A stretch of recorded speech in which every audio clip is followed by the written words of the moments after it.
Hey everyone, it's DCB again. Sorry I've been away for so long, but after living in Minneapolis my whole life, I finally moved to a different state and have been spending the last few months setting up my new shop and getting my whole life kind of reestablished. I've also been working on quite a few new projects that I'll hopefully have videos of for you soon. But for this video, I want to share with you an idea I came up with that I'm super excited about. Those of you that follow me on this channel or on my Instagram know that I restore vintage fiberglass McDonald's Playland pieces. These are, done for friends and clients, but I don't actually own any of these pieces myself, mainly for two reasons: the cost of them and the size of them. I just don't have the space. I think that has to be the reason a lot of people don't collect these though, right? So with the price of 3D scanners being within reach nowadays, as well as my skills in 3D printing and mold making and resin casting, plus my access to these vintage Playland pieces, I thought this is the perfect combination of things for me to be the one to create exact copy miniaturized versions of them. So that's exactly what I set out to do. The first piece I wanted to try was the Mayor McCheese statue.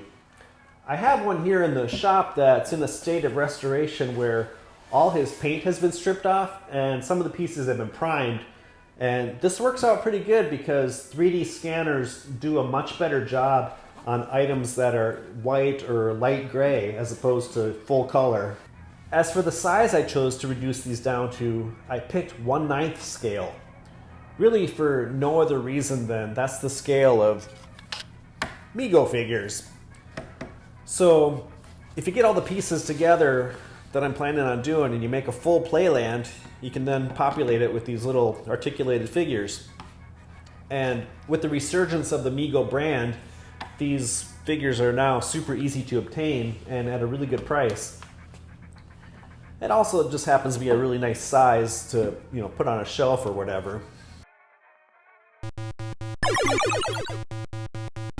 So this is the Mayor McCheese I have in the shop in his current state of being completely stripped of his paint. This is actually pretty ideal because the scanner works best with this kind of non-colored finish.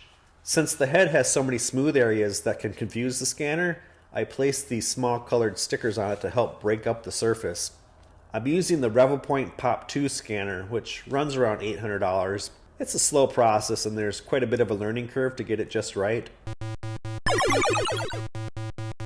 After I get every side and angle scanned, I bring the files into Mesh Mixer for a little bit of digital cleanup. I don't want to go too overboard with this step though, as I want to keep it as original as possible. I'm mostly just smoothing out the surface of small artifacts that the scan left behind. Once the cleanup is done, I'll scale everything to the size I want and add in some structural elements and print everything out on my resin printer. Now I didn't get any footage of the print cleanup, but there's a lot of it. I'll oftentimes spend hours just sanding and puttying the resin parts to get them exactly how I want them.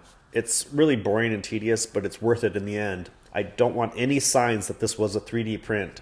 Once I'm happy with all that, I'll give everything a final coat of gloss paint just to give everything a nice slick and smooth surface to mold. I'm making my molds with Smooth-On Mold Max 30 silicone. Since silicone is so expensive, I like to design custom printed mother molds for my pieces to reduce the amount of silicone needed. Good molding practice is to mix up the silicone and catalyst thoroughly and then place that into a vacuum chamber for a few minutes to remove most of the trapped air bubbles. And then when pouring, use a thin stream from about a foot above your item to get rid of even more air bubbles. This makes for a better mold surface. After 24 hours, the silicone will be cured and the buck is ready to be removed and your mold is ready for casting. For the head and body, I decided to rotocast the parts. This is a method where you have a two-part mold. These kind of molds are trickier as you have to do a whole process of building up a clay divider with registration keys and all that. It's complicated and I forgot to film the process, but there's plenty of videos out there showing you how to do it. Anyway, with this rotocasting method, you use about a third of the resin that you would for a solid cast, but the results are a nicer casting with minimal cleanup and no need for pour spouts or air vents. It also makes the piece a lot lighter. I'll pour one section of the mold just a little over halfway. I'm using Smooth On Black Onyx resin, which I find to be easy to work with and extremely durable. I'll clamp the second half of the mold on and then pop that all into my rotocast machine. I give it a spin for about 20 minutes. The dual rotation of the machine means that the resin will coat each and every side of the mold, creating a thin wall of resin throughout. The body castings will have little metal screws embedded in the feet to later help attach the body to the base. Since his ankles are so thin, I need to first remove the heads of the screws with a rotary tool with a cutoff wheel. When I made the mold, I was sure to add screws to the original molded piece so that there will be a cavity in the mold to put the screws into. For the base, I opted for a simple one-part mold. This works well for this piece as one side is flat and easy to pour into. Also, the solid resin gives this piece the heft that is needed to keep the statue nicely balanced. I'm putting the cast in a pressure pot to help reduce bubbles in the casting. Everything is cast up really nicely, and it's now time to clean everything up.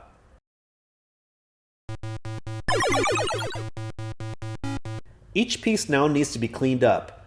Since the heads and bodies were made in a two-part mold, there will be a little bit of excess resin that seeped out where the two mold halves met.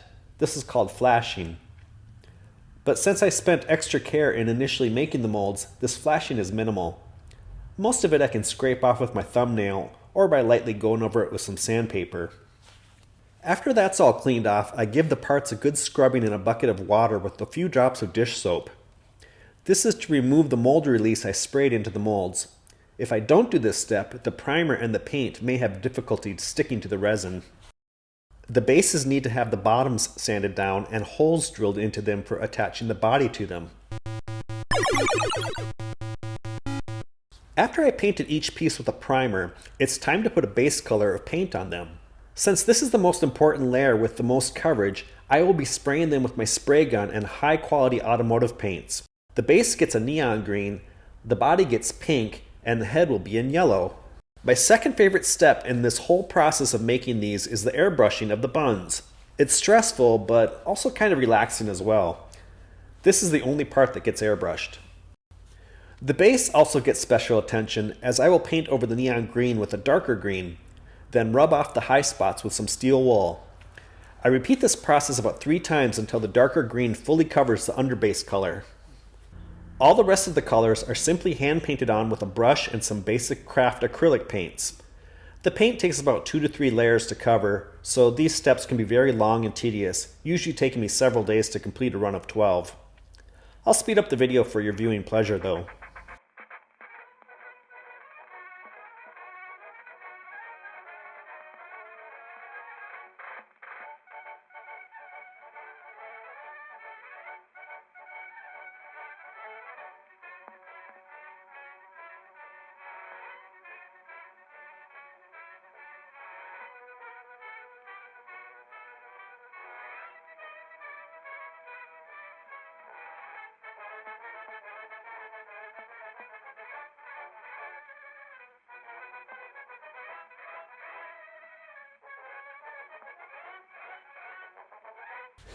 Now that everything has been completely painted, it's time for my favorite part, the clear coating. Since I used a variety of paint with different finishes, it's fun to see the high gloss tie them all together into one cohesive sheen. I used an industrial grade durable 2-part automotive clear coat for this step. After the glossed pieces are given a few hours to cure, it's time to assemble everything together. I'm using a 2-part epoxy, so there's no chance these are coming apart. The final step is to give each base a nice round piece of black velvet underneath for an added touch. So here he is all finished up and assembled. I'm quite pleased at how he turned out. It's pretty amazing what can be done with today's technology, but there's still a lot of processing involved. It's not just as simple as hitting print and everything's done like some people think.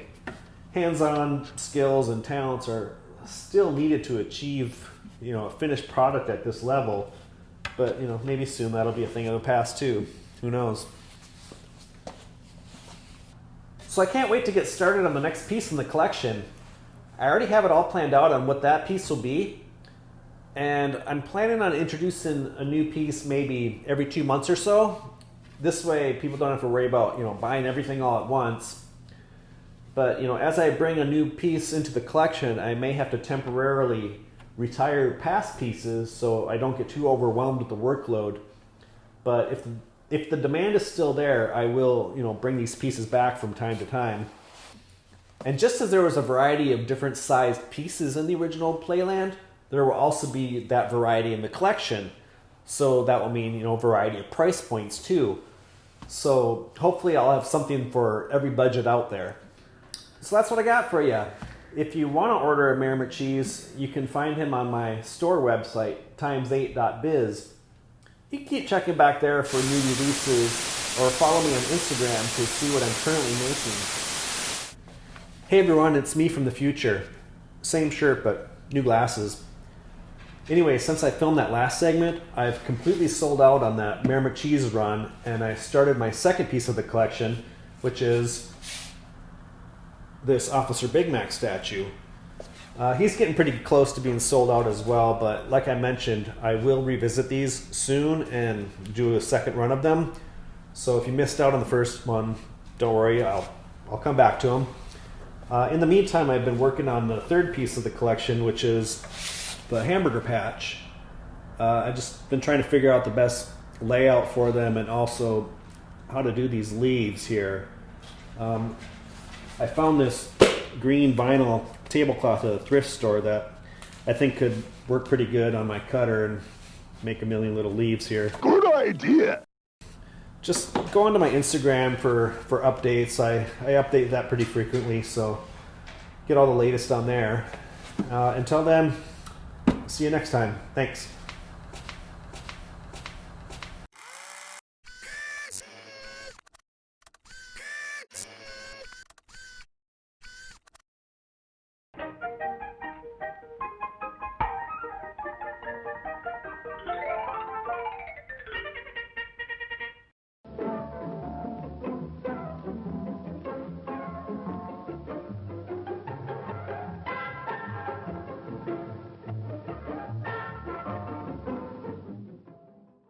You're weird.